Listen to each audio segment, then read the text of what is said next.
What's up, you guys? Today we are back to talk about episodes 3 and 4 of Gypsy, Life After Lockup. So episode 3 starts out 6 days after Gypsy's release. She and Ryan are headed off to New York City for a little press tour. But before they're able to leave, they have to go meet with the parole officer for the first time. So unfortunately, the meeting with the parole officer, while it does go well and everything, because it's the first time that they're meeting, they had to do a ton of paperwork and things like that. And it ended up taking a lot longer than they thought it was going to. And they were late getting to the airport. And this is the start of a very weird trip in which Ryan is super controlling of Gypsy, and it all starts in the car when they're on the way and she's talking to her PR people and they're telling her, like, listen, you don't have time to check bags. You need to just get on the plane and get out here. We have Good Morning America in the morning. If you don't get on your plane, you're not going to make the show. So Gypsy's trying to talk Ryan into not checking bags, to shoving as much as they can in their carry-ons, and he's just like, no, flat out, no, we're not doing it. And he did that whole thing where he interrupts her while she's on the phone, which drives me absolutely insane. Do not talk to me while I'm on the phone with somebody. It makes my head want to explode. So watching him do that to her, I could not handle it. She was able to overlook that. She does seem to get a little bit frustrated with him, but it's mostly her just trying to calm him down because he's getting really worked up and really frustrated. And then he starts yelling at the poor freaking Uber driver about what lane to be in and, making comments about him not going fast enough. And it was really just odd behavior. I did not like that at all. If it was just like a one-time thing, then I guess I would understand, it's a stressful situation, but he seems like this is how he is a lot of the time. So the good news is, despite all of that, they do end up making it on the plane. So they're able to do Good Morning America. And then we pick back up with them while they are getting ready for The View. I'm not a huge fan of The View, so I actually did not see, well, I'm not a fan at all, actually. But I did not see that interview. I didn't even know she was on that show, but apparently she was. One thing I noted here that I wanted to take a minute to talk about was just another example of Ryan's controlling behavior that was really concerning to me. When they arrive at the studio for The View, there are people waiting for them, paparazzi and fans, and someone yells to them that they want to take a selfie before they even get out of the car. And Ryan looks at Gypsy and just goes, no selfies. The way he said it was just... Gypsy kind of plays this off a bit. She goes, oh, we're pressed for time. Like she's agreeing with him, kind of making it seem like it's not really his decision, that she's making that decision not to stop and talk to people on the way in. But again, it's just, there's a lot of Ryan just being very controlling in this episode. Now, right before they went on this trip, there was some Instagram drama. There were people kind of making fun of Ryan on Instagram, and Gypsy jumped into the comments of one of his posts and was saying a lot of things, just defending him, and which was very nice and a good thing for her to do. But this is when she made the infamous "the D is fire" comments that blew up after that. And it is repeated so many times in this episode. Even when they go on a podcast together, he brings it up. Because, of course, during the podcast, they talk a lot about Ken, Gypsy's ex-fiance. She brings him up kind of as often as she can, which is a little hint to me that, during this whole situation with Ryan, she definitely harbored a lot of feelings for Ken. He was still very much on her mind, and he was a topic of conversation in a lot of her interviews and things like that. So, of course, in this podcast that she goes on, which is called The Vile Files, I think, which I did watch a big chunk of that podcast. I have not finished it, though. She talks a lot about the situation with Ken. At least that's what they chose to show in the episode of her show, was all of the parts where she's talking about Ken. And then Ryan comes in and he does that whole thing where he says, hey guy, you missed your chance, and the D is fire. I also just wanted to note that Gypsy actually did a really good job in her interviews, and it's very clear, well, especially because they literally put it on the screen that she was talking to her PR team in the car on the phone. So it's very clear that she has like a whole PR team that has helped prepare her for this whole media tour and doing interviews and stuff like that. And it also occurred to me as I was watching that she's actually not new to doing interviews and being on camera and things like that. Not only did she do the documentary while she was in prison that Lifetime aired before this show, but she, grew up doing interviews. Her and her mother were interviewed quite a bit about all of the things that Dee Dee lied about, we know that were going on with Gypsy. They got to meet a lot of people. They got to go to a lot of events. They definitely were not new to being interviewed. So really, it kind of makes sense that she's already kind of good at doing interviews. But I think that she did a really great job on this media tour. It was a good thing, I think. Do I think she should have done it right away? No. I think she should have taken a little bit of time. But I guess because she was already contracted to do this show after the docuseries while she was in prison, she was kind of obligated to start filming immediately. And it was kind of important to get all of this press going in order to promote the show that they were filming. So, it makes sense, the timeline, but at the same time, it was probably a really unhealthy decision. It was probably not the best thing for her to be traveling around and doing all of these interviews right away. Especially seeing how things ended up going with Ryan. But anyway, after all of these interviews are done, they decide to do some sightseeing while they're in New York City, and they walk through Times Square, and, they're just having a good time. And then you literally see people start to recognize Gypsy. How could you not? She's got like a whole camera crew following her around. So it gets people's attention, and people were like, oh my God, it's Gypsy Rose. And then people started stopping her and wanting to take pictures. And the whole time, Ryan is very opposed to taking the photos. You can definitely tell, like, Gypsy really, doesn't mind taking pictures with people. But Ryan keeps making comments about how, hey, if we could take one picture, we're going to take a million pictures, which I guess is understandable, but I didn't love his attitude about the whole thing. Again, it's just more of an example of him just being a little bit controlling. I guess you could view it as him being really protective of Gypsy, because they are in a very crowded place, and it's a little bit scary when you're surrounded by that many people. But I don't know, I think it went a little bit beyond that. I really don't want this to be an entire video of me just shit talking Ryan, but all of my notes, it's just, I'm just reading what my notes are saying. And these were the thoughts I was having while I was watching the episode. So when they get back from New York, Gypsy talks a little bit about how she's starting to get some hate online. People are like saying some really, really cruel things and like wishing death upon her and things like that. And, she's a little bit nervous. She's like, am I in danger? Am I at risk of some crazy people like attacking me or finding things out about me? Which is totally understandable. There is one scene that I wrote down here in which they're at dinner at Ryan's family's house. So we've seen a lot of Gypsy's family so far. This episode, we really see Ryan's family and how he interacts with them. And they are, I believe, at his parents' house. They're having dinner and everyone seems to be getting along just fine. Ryan does get a phone call from his boss, which they kind of make it seem like he's going to be in trouble because of the fame and all of that nonsense. But they were just calling to see when he was going to be back at work. So he goes back to the table. And of course, we cannot miss an opportunity for him to bring up the D being fire. So he says that in front of his mom and everything. And it just made me so uncomfortable. You're really bringing it up at the family dinner table. So this episode kind of wraps up around the time that they decide to go start looking at wedding venues, because they got married in prison. So Gypsy says they got married next to the bathroom.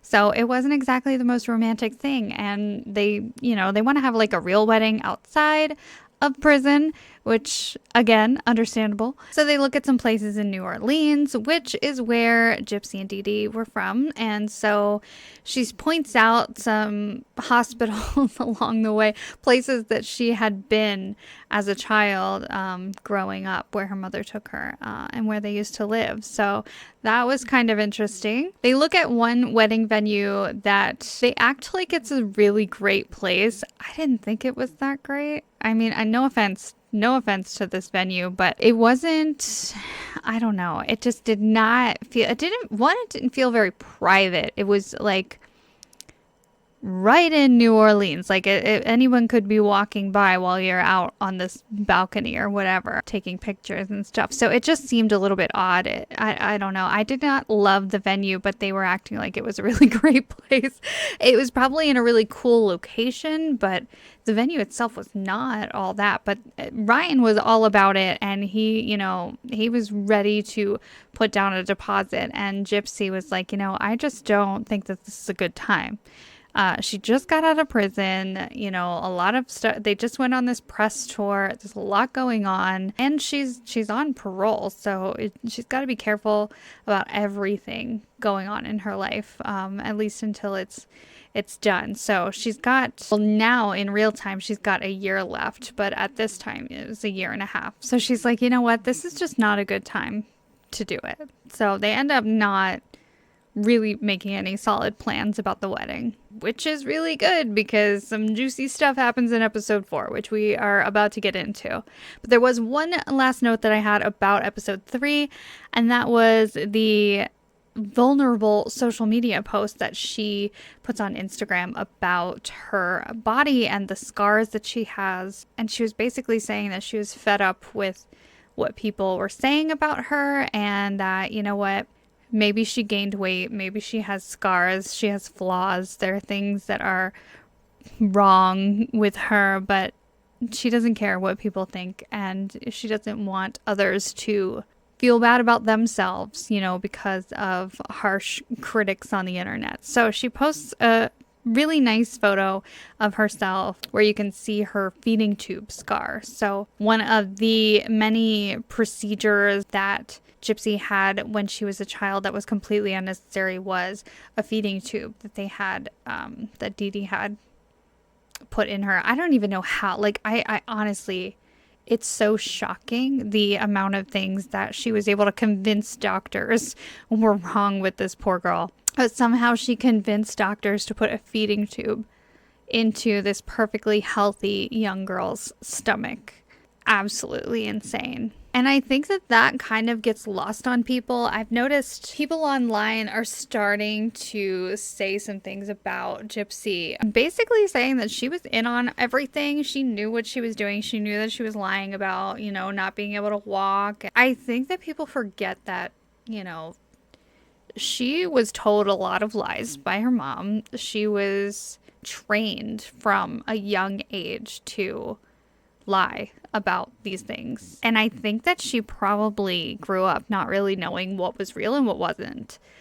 Because I think things became blurred. I mean, her mother didn't even tell her her real age ever. She lied about her age constantly to other people and to Gypsy. I remember in one of the documentaries that I watched, Gypsy's dad, Dee Dee would actually tell Gypsy's dad when he would call on her birthday and things like that, not to tell her how old she was, that she was developmentally delayed, and that, that she thought she was younger than she was. She would make up all kinds of stories like that to try and convince Gypsy that she was younger than she actually was. All right, so episode 4, I'm very excited to talk about because I feel like a lot of good, juicy things happened in this episode that I have been waiting for. If you've been following along with all of the internet drama and the back and forth between Ryan and Gypsy on TikTok and all of that, this is the episode that you are going to want to know about.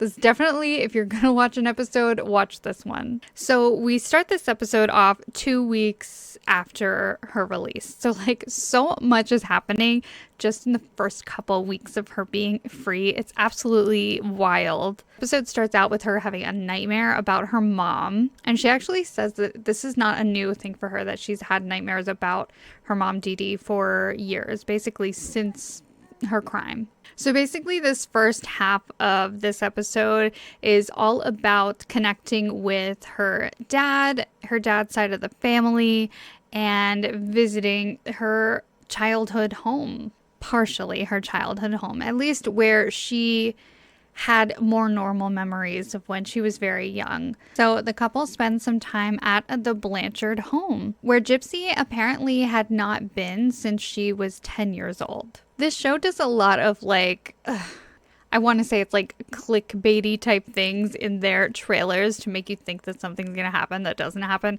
So in the like little trailer for this episode, they show Gypsy and Ryan at someone's grave, and it kind of looks like Dee Dee, but it's not. It ends up being Gypsy's grandmother's grave, and it actually is where Dee Dee was supposed to go. But I guess because of the circumstances in which Dee Dee passed, Gypsy had no control over where Dee Dee went. I don't even know where she went, actually. So Gypsy and Ryan visit her grandmother's grave, and then they head to Gypsy's cousin Bobby's tattoo parlor. I think he's a little bit closer in age to Dee Dee than he is to Gypsy. He talks a little bit about when Dee Dee was young. Apparently everyone in this family kind of knew there was something wrong with Dee Dee and that she was struggling with her mental health.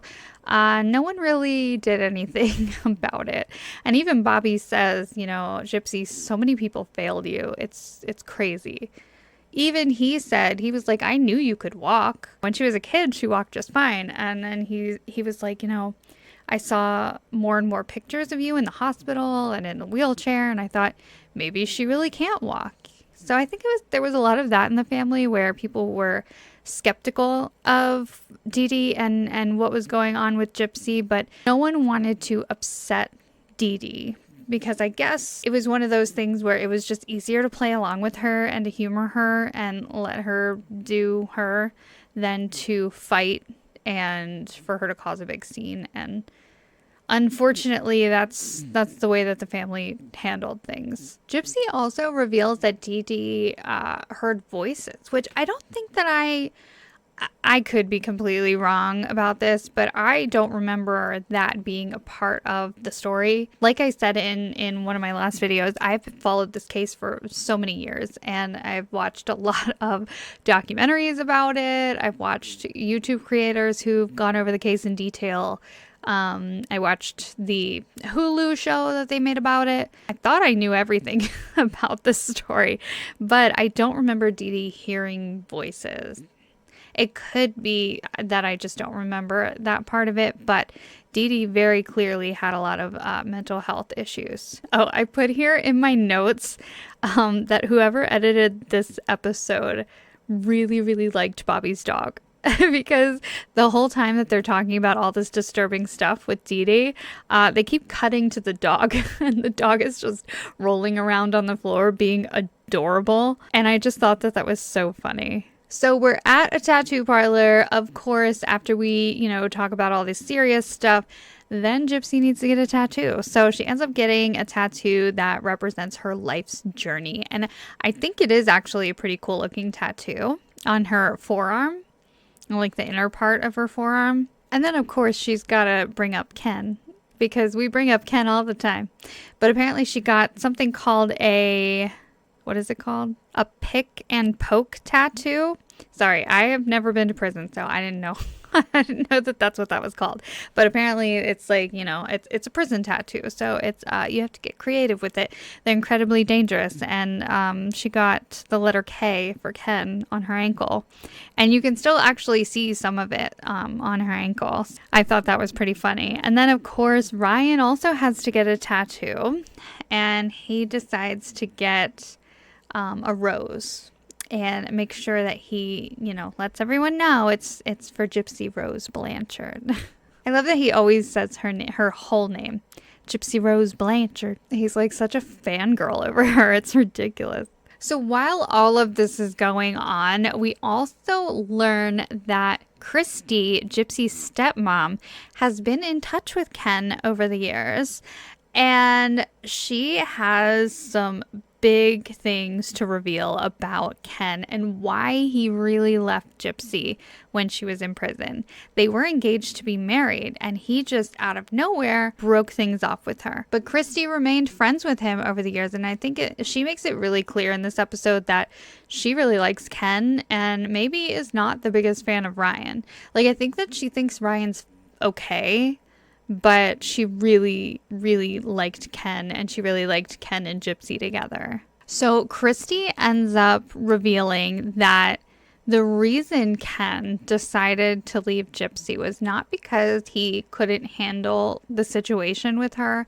A lot of people, including Gypsy, thought that he left because he couldn't handle her baggage and all of the media attention and all of that stuff. But he says now that the reason he really left was because he had people telling him in his life that he needed to let Gypsy experience life as a single adult in the real world before marrying her. People were telling him, you have to let her go and you have to let her find herself without you, which I totally understand. I think it's really weird to want to marry somebody who's in prison. And I think that whoever was telling him this probably was like, dude, you know, like if you marry someone while they're in prison and then they get out and they don't have an opportunity to live a free life, then, you know, things might not go well for you. Also, it's friggin' weird to want to date someone in prison and to want to marry them. So I think that really that's what it was. He had people in his ear telling him, you know, you should let her go. And he tells Christy that if he knew she was going to meet someone else and get married, he would not have decided to break up with her. So now we kind of understand a little bit about why Ken decided to do what he did. But unfortunately for Gypsy, you know, she had already moved on. And even though I think she very clearly has never not been in love with Ken, she did make the commitment to Ryan. I think that she was really trying to do her best to be a good wife to Ryan. Even though I feel like as soon as she got freedom, her heart wasn't truly in it anymore. I think when the reality of living with Ryan, being with Ryan, being around him all the time, I think that all kind of hit her at once, and I think that's when things started to go. I think it just faded and she just wasn't feeling it so much anymore. So after they get the tattoos, Ryan does make another comment that just irked me. He says something to her in the car about how she doesn't have a tattoo for him. And I just think it kind of shows the insecurity there. He got a tattoo that he felt like was for her, and she has one for Ken. So I think he wanted her to get a tattoo for him, you know, something to do with him. So they get back to the Blanchard house and they all eat together. I think they do like a seafood boil type deal. They're all in the garage, I think. I think they're in the garage. They're all like eating around this big table in what appears to be the garage. And I guess that's because their house isn't big enough or they just had more space out there or whatever. I don't know. I just thought it was interesting. But Gypsy does talk about how comfortable she feels at their house and surrounded by her family. And I think that's another hint that maybe she should have not immediately moved in with Ryan. Okay, so now we're getting to like the good part of the episode. This was like the part that I was waiting for. I can't believe how perfect this all played out. So okay, I don't want to get ahead of myself. So if you have been following the drama on the internet, basically what happened was when Gypsy decided to leave Ryan, I say she, but like I think a source close to Gypsy or like a friend or whatever talked to a tabloid and said, here are the reasons why Gypsy doesn't want to be with Ryan. He's a food hoarder. You know, they got into a fight because she cleaned out the fridge and he freaked out and scared her and like, you know, and he snored. It was just all kinds of like little things like that. Fast forward a bit and Ryan gets on TikTok and he's like, let me just show you my fridge. And he shows a pretty much empty fridge because since all of this has happened, he's apparently gotten the gastric sleeve surgery, which is a weight loss surgery in which they take out a big chunk of your stomach, basically. So he can't really eat that much. So, of course, his fridge doesn't have a lot of food. And I think he kind of made it seem like, see, my fridge is empty and clean. Like, she's just crazy. And then this episode happened and we see what the kitchen and the fridge looked like, Ryan. Okay. So it all starts with Ryan's first day back to work. He took a lot of time off of work for the media tour and Gypsy just being released and visiting family and all of that. So he took time off of work to do all this filming and everything with her. This is his first day back. So he's a teacher of some kind. I honestly can't remember. I want to say he's a special education teacher, but I can't remember. Regardless, on his way out the door, he does make a comment about Gypsy not going anywhere. And she says to him, I'm not going anywhere, while he's at work, which I thought was so weird. Like, why can't she go somewhere? What if she wants to? What if someone calls her and it's like, want to go to lunch? You know, it makes me feel like he already had a discussion with her about not going anywhere while he's at work. Like, you can tell how nervous he is to leave her alone. Like, he doesn't want her out of his sight. That's for sure. So in order to be a good housewife, Gypsy stays home all day and she cleans out their closet. She organizes. She talks a lot about how her mother was a hoarder and it really bothers her to have a cluttered home. So she decides to do a bunch of cleaning and organizing. So she goes through the closet, she cleans everything up in there, and then she tackles the refrigerator. So she goes in the fridge. It is packed full of crap, you know, and I'm not going to say it's like a disgusting fridge or anything because my fridge has looked similar. In fact, I just cleaned out my fridge just like this recently, got rid of a whole bunch of expired stuff. So, I mean, I get it. It happens, whatever, right? So the fridge is full of stuff. The counters, even, if you look in this episode and the last couple of episodes, the counters are just packed with food and just random stuff. So you can definitely tell that like some organizing needs to happen, some decluttering needs to happen in order for Gypsy to feel comfortable in her own home. I mean, this is her apartment too.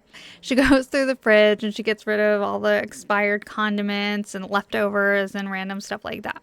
And I'm actually going to skip around a little bit, okay? Because something does happen before Ryan gets home from work, but I want to talk about Ryan's reaction to her cleaning out all of the things, okay? Because when he gets home from work and he sees that she threw away food, he's mad about it. Like, actually, he looks like really kind of like, you threw away all the food, Gypsy. Where's all our stuff? He's really like taken aback and just like, his reaction's over the top, honestly. Like, and you could tell he was holding back because I mean, there are cameras rolling, dude. Like, he could have just come home and been like, wow, babe, you did a great job. This was your first day home and you were just a great housewife to me and you cleaned up the house and you organized and you did a great job. Thank you so much.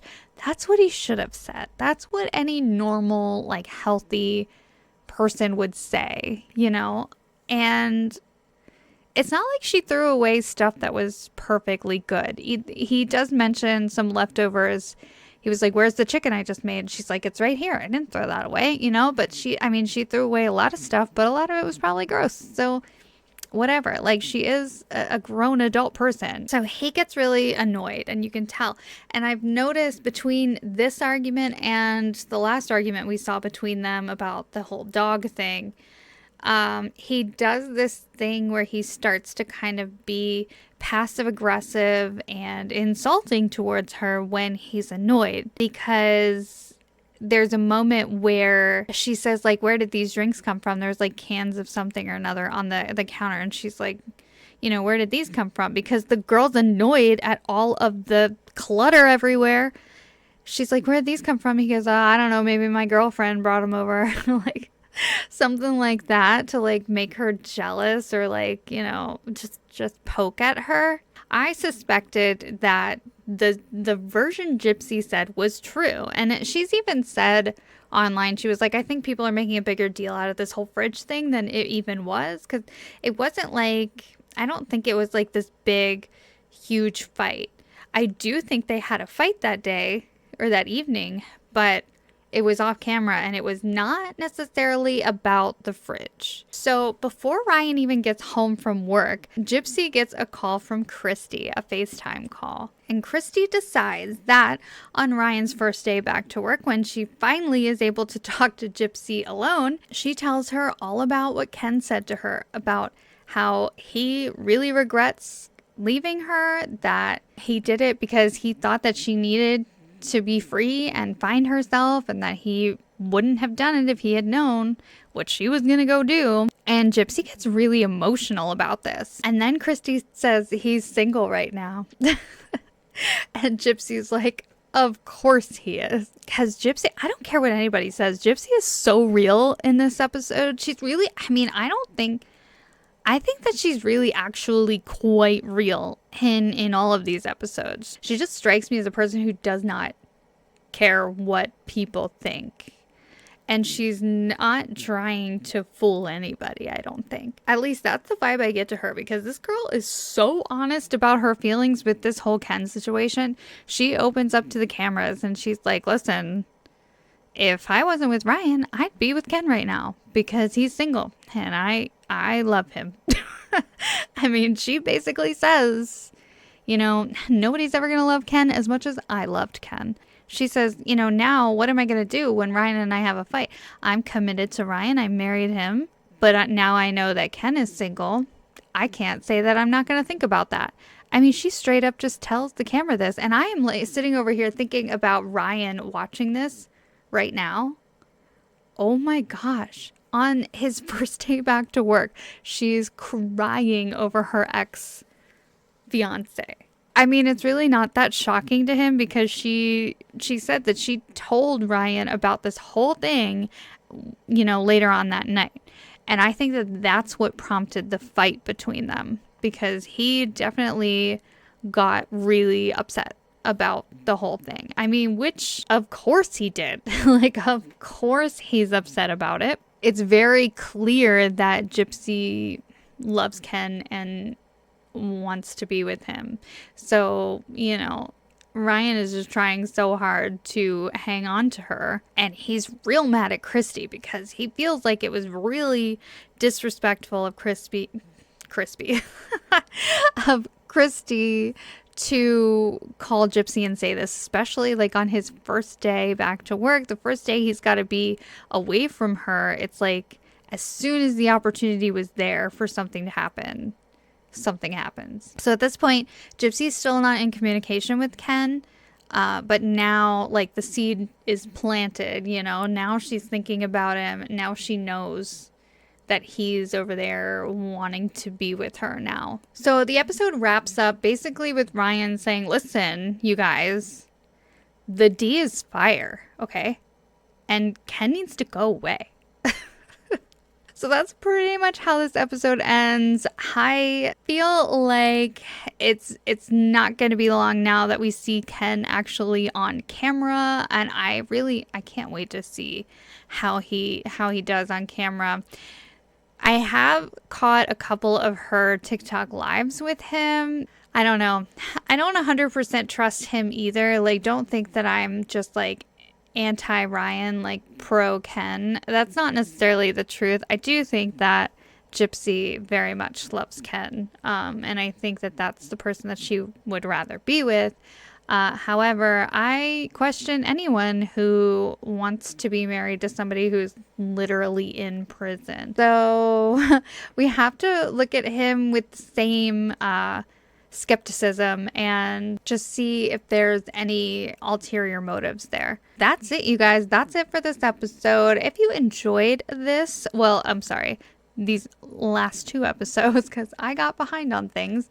If you enjoyed this, do give the video a like and consider subscribing to my channel. It will help me grow here on YouTube, and I really appreciate it. Yeah, stay tuned because there is a lot more Gypsy drama to come. All right, you guys, I will see you next time. Bye.